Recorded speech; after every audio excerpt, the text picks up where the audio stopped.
मम्मा वो पेंडू सा है, मैंने उसे शादी नहीं करनी। अफशां अपनी माँ से कह रही थी। माँ ने प्यार से कहा, बेटी वो तुम्हारा कजिन है, अच्छा लड़का है, क्यों शादी नहीं करनी उससे? मम्मा वो पेंडू सा है, ना उसे कपड़े पहनने की तमीज है, ना उसे बात करने की तमीज है। मैं उसके साथ शादी नहीं करूंगी। अफशां, शादी तो करनी पड़ेगी, तुम राजी हो या ना हो। अफशां ने अपने कजन सारिम को कॉल की। सारिम, मैं तुमसे शादी नहीं करना चाहती, तुम शादी से इनकार कर दो। सारिम ने कहा, मैं माँ बाप की मर्जी के खिलाफ नहीं जा सकता, मैं तुम्हारे साथ जिंदगी भर नहीं रह सकती। ठीक है, तुम खुद इनकार कर दो फिर, मैं तो कुछ नहीं कहने वाला। अफशां ने जब देखा उसकी शादी सारिम से कर रहे हैं, उसने खुदकशी करने के लिए घर में पड़ी काफी सारी दवाइयां खा ली, अस्पताल ले गए, डॉक्टर्स ने मेदा वॉश किया, जान बच गई। अफशां ने अपनी मां के सामने हाथ जोड़े, मम्मा मुझ पे रहम करो, मैं उस जाहिल इंसान के साथ नहीं रह सकती, वो भी गांव में। मां ने कहा, बेटी सोच लो, हम सब जानते हैं सारिम बहुत अच्छा लड़का है, क्या हुआ जो वो इतना पढ़ा लिखा नहीं है, वो गांव में रहता है तो, लेकिन वो लड़का अच्छा है। अफशां के ना चाहते हुए भी उसकी शादी सारिम से करवा दी गई। अफशां ने बस समझ लिया कि अब जिंदगी बर्बाद हो गई, सारे ख्वाब खत्म हो गए, सब खुशियां जला दी गई हैं, सब कुछ एक जाहिल इंसान के हवाले हो गया। पहली रात थी। अफशां ने सारिम को कहा, सारिम तुम मुझसे शादी करना चाहते थे, शादी हो गई है, लेकिन मुझसे दूर रहो। सारिम मुस्कुराते हुए कहने लगा, ठीक है अफशां, आप इतना गुस्सा क्यों कर रही हैं? अफशां गुस्से से बोली, तुमने मेरी जिंदगी तबाह कर दी है सारिम। सारिम ने एक डिबिया खोली, उसमें चमकती हुई अंगूठी थी। उसने वो डिबिया अफशां के सामने रखी और कहने लगा, अफशां ये गिफ्ट आपके लिए। अफशां ने अंगूठी उठाकर साइड पे रख दी और करवट बदलकर लेट गई, रोने लगी। सारिम नवाफिल अदा करने लगा, फिर अफशां के पास लेट गया। यूं जिंदगी का सफर शुरू हुआ। अफशां का दम घुटने लगा सारिम के साथ। सारिम देखने में खूबसूरत था, बस ज्यादा पढ़ा लिखा नहीं था, डिसेंट सा भी नहीं था। अफशां मॉडर्न सी लड़की थी। सारिम सुबह उठते ही अफशां का माथा चूमता, फिर खुद नाश्ता बनाता। अफशां को गुस्सा आता, ये बंदा मुझे इंप्रेस करने के चक्करों में है। अफशां जब सारिम के हाथ का बना खाना खाती, बहुत हैरान होती, इतना मजे का खाना। सारिम रात को थका आ रहा आता, अफशां बस खामोश सी अपनी दुनिया में गुम सी रहती। उसको कोई परवाह नहीं थी सारिम की। सारिम भी अफशां को कुछ ना कहता था।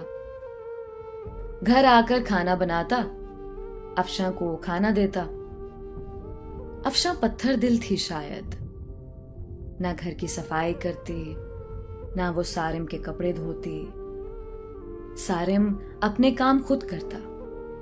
साल गुजर गया। सारिम अफशां की हर बेरुखी चूम कर बर्दाश्त करता।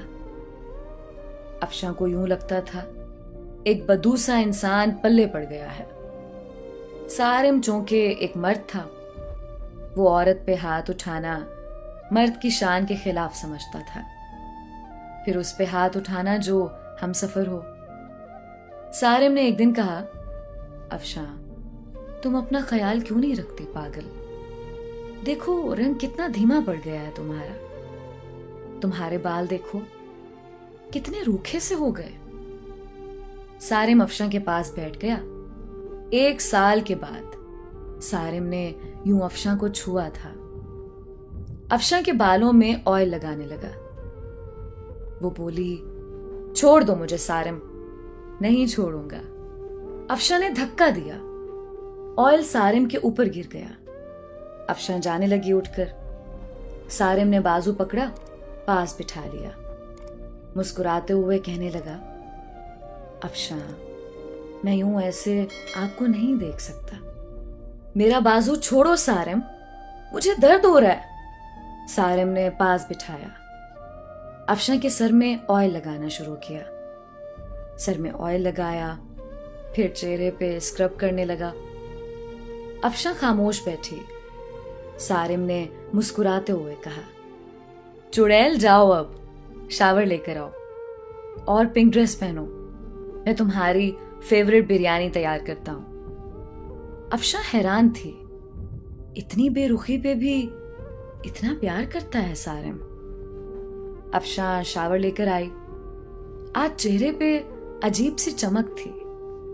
अफशां ने अपनी दोस्त को कॉल की, यार सारिम ने ऐसे किया मेरे साथ। उसकी दोस्त ने कहा, सारिम अच्छा इंसान है, उसकी कदर करो। अफशां बोली, वो मुझे इम्प्रेस कर रहा है। उसकी दोस्त ने कहा, अफशां, किस्मत वालों को ऐसे मर्द, ऐसे हमसफर मिलते हैं। इतने में सारिम ने आवाज लगाई, जहां पनाह, खाना तैयार है, आ जाओ। अफशां मुस्कुराने लगी। आज बिरयानी से मजे की खुशबू आ रही थी। अफशां ने खाना शुरू किया। इतने मजे की बिरयानी थी, उसका दिल चाहा तारीफ करे सारिम की, लेकिन खामोश रही। खाना खाया, कमरे में सोने चली गई। सारिम ने बर्तन उठाए, वॉश करने लगा।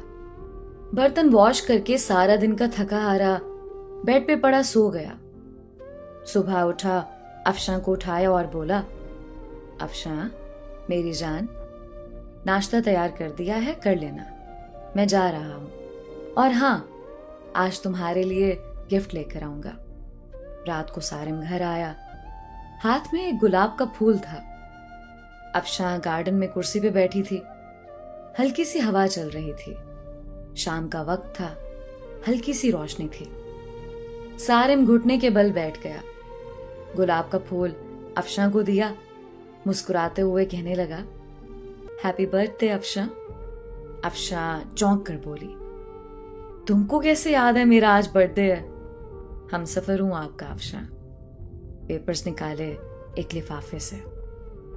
अफशां का हाथ पकड़कर कहने लगा, जानती हो ये पेपर्स किस चीज के हैं? अफशां का दिल धड़कने लगा। क्या है ये सारिम? यह हम दोनों की खुशी है अफशां। बताओ सारिम, ये क्या है? वो प्यार भरे लहजे में बोला, ये हमारे नए घर के पेपर्स हैं। मैंने नया घर लिया है और तुम्हारे नाम किया है। अफशां को यकीन नहीं हो रहा था। अफशां ने देखा, नया घर, वो भी मेरे नाम। अफशां कुर्सी पे बैठ गई। आंखों में आंसू आ गए। सारिम, इतनी मोहब्बत। सारिम की आंख से पहली बार आंसू छलका था। सारिम ने कांपती हुई आवाज में कहा, अफशां, एक चीज मांगू? अफशां ने हाँ में सर हिला दिया। अफशां, हमेशा खुश रहना। जानती हो, तुम परी सी हो, मासूम सी, बहुत प्यारी हो तुम। मैं बहुत खुश नसीब हूं, तुम जैसी हमसफर मिली मुझे। अफशां, हमारी शादी को 2 साल गुजर गए, लेकिन हमने कभी एक दूसरे को सीने से नहीं लगाया। मुझे आज सीने से लगा लो ना। अफशां ने ना चाहते हुए आज सारिम को सीने से लगा लिया। सारिम जोर से सीने से लगा। रोते हुए कहने लगा, ये बाहें, क्या पता फिर नसीब हो ना हो। इतना कहकर सारिम कमरे में चला गया। अफशां को समझ नहीं आ रहा था कि क्या करे। वो सारिम को क्या समझती रही। सारिम कितना अच्छा इंसान है, कितना बुरा सलूक किया मैंने सारिम के साथ। अफशां का दिल चाह रहा था कि सारिम की बाहों में समा जाए। सारिम की बेपनाह मोहब्बत। 2 साल में सारिम को इग्नोर करती रही। सारिम फिर भी मुझे चाहता रहा। रात भर अफशां ख्वाब देखती रही। कल सारिम के लिए नाश्ता खुद बनाऊंगी। सारिम को अब दुनिया की हर खुशी दूंगी। सारिम को अब कभी उदास ना होने दूंगी। रात बीत गई। अफशां उठी, नाश्ता तैयार किया। बहुत खुश थी। शावर लिया, सारिम के उठने का इंतजार करने लगी। काफी टाइम गुजर गया, सारिम ना उठा।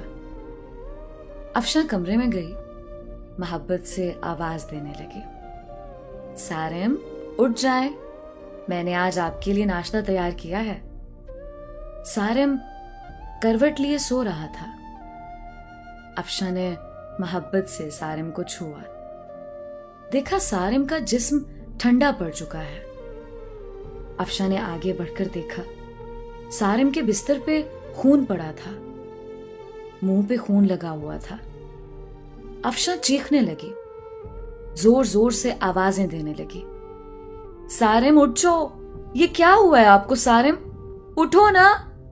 मोहल्ले वाले इकट्ठे हो गए, अस्पताल ले गए। डॉक्टर ने चेक किया और बोला, मैंने कहा था इसे अपना ख्याल रखो, अपना इलाज करवाओ, किसी को साथ लेकर आओ। लेकिन शायद ये जीना नहीं चाहता था। अफशां ने रोते हुए कहा, क्या था सारिम को? डॉक्टर ने एक आह भरी और कहने लगा, सारिम को पिछले 1.5 साल से ब्लड कैंसर था। शायद उसका ख्याल रखने वाला कोई नहीं था। मुझे अक्सर कहता था, डॉक्टर साहब, मैं किसके लिए जीऊं? कोई है ही नहीं जो मुझे अपना कह सके। मेरे घर में मेरा इंतजार करने वाला कोई नहीं है।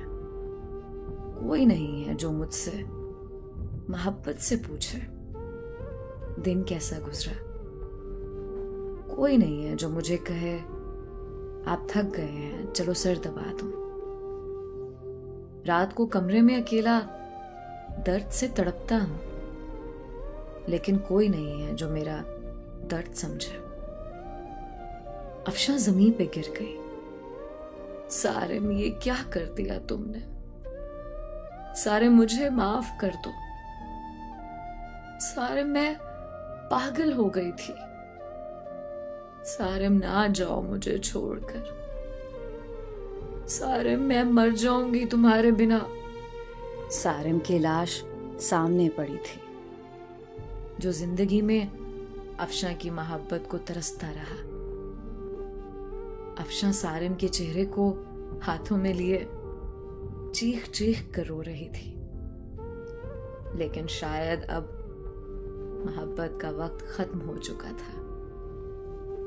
सारिम हमेशा के लिए आजाद कर गया था अफशां को।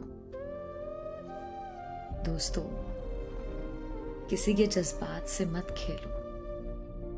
किसी को इतना ना सताओ कि वो मर जाए। अपने हमसफर को सीने से लगाकर एक दूसरे को गाली देने की बजाय एक दूसरे को चूम लो। अना में मोहब्बत के लम्हों को ना जला देना। छोटी सी जिंदगी है, ना जाने कब बिछड़ जाए, कब मौत आ घेरे। मोहब्बत बांटते रहो। किसी के मरने के बाद पछतावे से अच्छा है किसी को जिंदगी में ही सीने से लगा लो।